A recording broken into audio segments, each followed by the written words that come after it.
हजुर नमस्कार। आज मादल क्लासको भाग 2 30 दिन सकेर फेरि भाग 2 सुरु भइसकेको छ। रमाइलो के छ भन्दा समय छैन अनि भिडियो नबनाउने नि यो नाकेले टक्लेले खुब गफ मात्रै गर्छ, भिडियो बनाइदिएन भन्ने पनि हुन्छ। मलाई गाह्रो छ हेर्नुहोस्। अनि भिडियो बनाउँछु। एउटा कमेन्ट आएको थियो, यो दुईटा मादल किन बजाएको, मेरा घर आयो त एउटा मात्रै छ, त्यो एउटा मात्रै बजाए हुन्न भन्ने कमेन्ट छ। मजाले हुन्छ हजुर, मजाले हुन्छ। तर मलाई चाहिँ के लाग्छ भन्दा यो मेरो सिकाइको अनुभव हो, तपाईहरुलाई के लाग्छ मलाई थाहा छैन। यसरी बजाउँदाखेरि मैले जे हानेछु तपाईले चाहिँ प्रष्टसँग देख्न पाउनु हो नि त भिडियोमा। होइन नि यतापट्टि भिडियो ल्याऊ, यतापट्टि भिडियो ल्याऊ, त्यो अलिकति गाह्रो हुन्छ भनेर म दुईटा मादल राख्छु।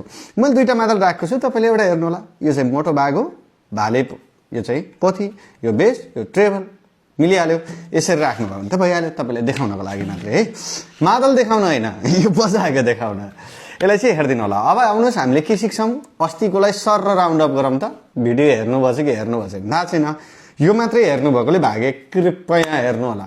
भाग 2 हेरेर मात्रै हुँदैन, पहिला बरु यो भिडियो नहेर्नुहोस्, भाग 1 मा गइहाल्नुहोस् है त। अब आउनुहोस्, अस्ति के सिकेको थियौँ, घी घी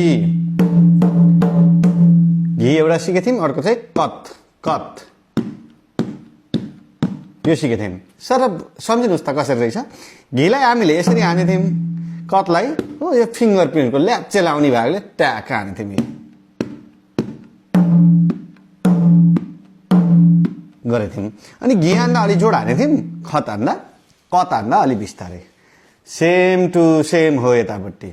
आज हामीले मादलको मोटो भागलाई छोडेर यी पातलो भागलाई हान्दैछौँ, मसिनो भागलाई। अब ताङ कसरी हान्ने, आउनुहोस् यसैबाट सिकौँ, अलि ठुलो आछ। अब ताङ कसरी हान्ने गीत त सिक्यौँ है अस्ति, ख्याल गर्नु होला। आज अब ताङ हेरौँ। ताङ हान्नको लागि घी हाने जस्तै गरी नै हान्ने। हेर्नुहोस् है, घी हान्दा 4वटा औला युज गरेका थियौँ। अब ताङ हान्दा हामीले एउटा औला युज गर्छौँ, त्यही पनि यो चोर औला। कसका घर गएर के चोरेछ बिचरा, चोर औला नाम छ यसको बिचरा, होइन। के गर्नुहोस्, यसले मात्रै हान्नुहोस्, घी हाने जस्तै जस्तै घी हान्दाखेरि गर्नुहुन्थ्यो। ताङ हान्दा के गर्नुभयो, आउनु पर्यो है, एउटा मात्रै औलाले। ख्याल गर्नुहोस् त, एउटा मात्रै औलाले घी हाने पनि घी जस्तो सुनिन्छ है। यसले जस्तो जोड आउँदैन तर आउँछ। किन हो यस्तै भएको भनेका, तरिका एउटै, हान्ने तरिका एउटै भएको भएर भएको है। त्यही भएर ताङ हान्ने बेलामा पनि यस्तै गरी यो भागले बल पारेर घी हान्दाखेरि जसरी हान्नुभएको थियो त्यसै गरी यो औँला पनि माथि आउनु पर्यो, तसर्थ। अब यसमा समस्या आउँछ, हेर्नुहोस्, भारी भरकम समस्या। कस्तो समस्या आउँछ भन्दा तपाईँको चाहिँ यसो हुन्छ है, होइन हो नि, एकदम डह्रो बनाउनुहुन्छ, यो हात दुखेर मरिगयो, यो छोडिदिन्छु, सुइगाइन्छु, मादल फुटाल्छु चाहिँ हुन्छ। तर यो औँला एकदमै डह्रो नबनाउनु होला, ख्याल गर्नुहोस्। त्यही भएर यी ठिकठाकै अलिअलि यसो तल गएर हान्छ, फर्किन्छ। अब यसलाई तपाईँले प्र्याक्टिस गर्ने हो। प्र्याक्टिस गर्नको लागि तरिका छन्, के छन्, 1 2 3 4 5 6 7 8 9 10 हाने गर्नुहोस्। 1 2 3 1 2 3 1 2 3 1 2 3 1 2 3 बनाउनुहोस्। ताङ ताङ ताङ ताङ ताङ ताङ ताङ ताङ। स्कुलमा पिउन दाइले घन्टी बजाए जस्तो बजाइदिनुहोस्। जबसम्म आउन्न बौलाल जस्तो हानेको हानेको, अर्को उपाय छैन। अब यसले तपाईँले प्याटर्न चेन्ज गर्नुहोस्, रमाइलो लाग्छ आफूलाई। ताङ ताङ ताङ ताङ ताङ ताङ ताङ ताङ ताङ ताङ ताङ ताङ ताङ ताङ। तपाईँलाई जसरी हान्दा मजा आउँछ त्यसै गरी हान्नुहोस्। यो बोल आउन पर्यो, यो आएपछि सकियो है तपाईँको आजको एउटा काम। ताङलाई राम्रोसँग। अब कतिपयले सर यो पनि त निस्किन्छ भन्नुहुन्छ, टप्पा गीतहरू कतिपयमा चाहिँ यसरी नै हान्नुपर्छ। तर यदि राम्रो मादल सुनाउने हो, मैले हाने जस्तै गरी हान्न मन छ, अथवा तपाईँको बच्चा बच्चीले सिक्नु भएको छ, बुढो उमेरको मान्छेले 50 वर्ष कटेकोले हान्नु भएको छ भने ठिक छ प्रभु। तर 10-15 वर्षको बच्चा बच्चीले यो भिडियो हेरेर सिक्दै हुनुहुन्छ भने नहान्दिनु होला। तपाईँको लाइफ लामो छ, अगाडि गएर तपाईँ अगाडि बढ्नुपर्छ। यदि यो मादलमा अझै केही गर्न चाहन्छु भन्नुभयो भने यो राम्रो है त।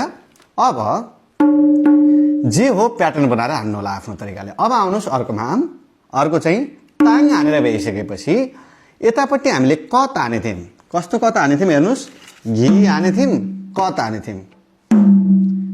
हामी तीनटा बोल सिकिसक्यौँ, ख्याल गर्नुभएको छ। घी, कत ठुलो भागतिर छोप्ने अनि ताङ, तीनटा सिकिसक्यौँ। अब अझै एउटा सिकौँ त आज, एउटा ट्याङ सिक्यौँ, अर्को चाहिँ के तक। तक पनि उतापट्टि कत हाने थियौँ नि, जसरी हाने थियौँ त्यसै गरी हान्ने। तर यसलाई पनि चारवटै औँलाले बन्द गर्न नि सक्नुहुन्छ तपाईँले। होइन एउटा औँला त मैले बचाएर राखिरहेको छु, पछि ताङ हान्नुपर्छ भन्नुहुन्छ भने तीनटा औँलाले। अब यो तक हान्दाखेरि तपाईँहरूको फेरि समस्या आउँछ। कस्तो आवाज आउँछ थाहा छ? आउँछ है, जस्तो आउँछ। यस्तो आवाजलाई चाहिँ अलिकति एभोइड गर्नु होला। यसलाई चाहिँ बिस्तारै गर, अलिकति औँला यस्तो टाइपको पारेर बिस्तारै छुनियो। छोराछोरीलाई पिट्न खोजेर यस्तरी हात उध्याएर बिस्तारै लिएर गएर हान्नुहुन्छ नि कहिलेकाहीँ माया लाग्दाखेरि, त्यस्तै हो। यसलाई माया गर्नुपर्छ, कत्र ताङलाई है बिस्तारै छुनु होला। कि ताङ तक, यसलाई हेरेको आउनुहोस्, ताङ तक ताङ तक ताङ तक। के भन्ने रहेछ? त क है, कोदाली त अनि क। यतापट्टिकोलाई कत, कत कत, यतापट्टिकोलाई तक। हान्ने तरिका सेम टु सेम एउटै।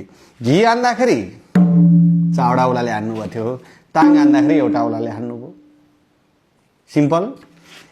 कत हान्दाखेरि सबै औँला बन्द गरेर टक्क यो फिङ्गर प्रिन्टको माथिको रेखाको भागले हान्नुभएको थियो। यी तक हान्दाखेरि सकेसम्म चावटैले हान्नु भए पनि हुन्छ, होइन भने एउटा चाहिँ मलाई काम लाग्छ है भन्नुहुन्छ भने तीनटा औँलाले हान्नु भए नि हुन्छ। यो पनि ठिक, यो पनि ठिक। तर यो गर्नुभयो भने अलिकति सजिलो हुन्छ कि जस्तो लाग्छ है मलाई, सुरुमा सिक्दा। पछि त जे गरे पनि तपाईँको आफ्नै भइहाल्यो। अब आउनुहोस्, यतिमै पनि बिट भन्छ। के सिक्न सक्दो रहेछ? तक सक्नुभयो, तक तक तक तक तक तक। अब यसलाई हेर्नु भने ताङ तक ताङ तक, होइन भने तक ताङ तक ताङ तक ताङ तक ताङ तक ताङ तक ताङ। के भने? तक ताङ तक ताङ। आँखाइले बोला मायालो, मनैले बोले ता, लौ कसले पो सुन्छ र। हेर्नु त, गीतमा बजाउन मजा आउँछ। बेला बेलामा चाहिँ यो एकदमै प्रयोग हुन्छ कतिपय गीतहरूमा, होइन?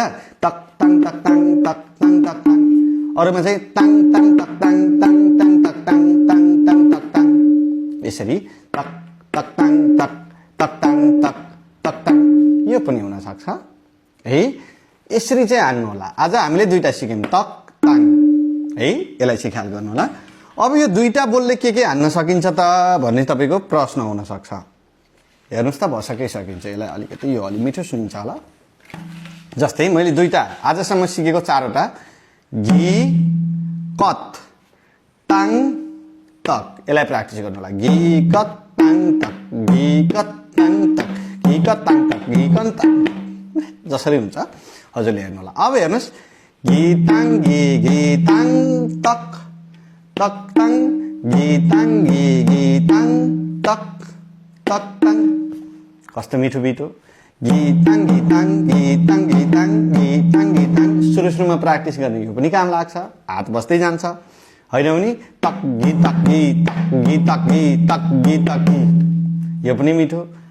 तीज गीतमा रतौलीमा बजाउने घी तक घिन घी तक घिन घी तक घिन घी, अझै मिठो। घी कत तक घिन घी कत तक घिन घी कत तक घी कत तक घिन घी कत तक घिन घी कत तक घिन घी कत तक घिन घी कत। यो पनि हान्न सक्नुहुन्छ। म तपाईँ 0 लेभलको हुनुहुन्छ भनेर सजिलो सजिलो सिकाइरहेको छु। फेरिको क्लासमा चाहिँ अलिक कडा कडा कडा कडा हुँदै जान्छ। जसले यो सिकाइरहेको कुरा सिक्नु भएको छ उहाँहरू अगाडि पुग्नुहुन्छ, जसले अल्छी गर्नु भएको छ सिक्नु भएको छैन उहाँहरू चाहिँ पछाडि रहनुहुन्छ। मेरो अघिल्लो सिरिजमा पनि त्यस्तै भएको थियो। यसलाई चाहिँ ख्याल गरिदिनु होला। सकेसम्म राम्रोसँग सिक्नु होला, मजाले सक्नुहुन्छ। 0 लेभलको मान्छेलाई सिकाइरहेको छु, केही टेन्सन छैन। तपाईँलाई सिकाउने काम मेरो हो, सिक्ने काम तपाईँको। प्रयास चाहिँ जारी राख्नु होला, अवश्य सक्नुहुन्छ। भिडियो फेरि रिपिट गरेर हेर्नु होला, केही छैन। यो भिडियोमा बताइरहेको कुरामा केही न केहीमा समस्या भयो भने कृपया मलाई जानकारी दिनु होला। आजको भिडियोमा यति नै, बाँकी चाहिँ फेरि भोलिको भिडियोमा धेरै धेरै धन्यवाद छ।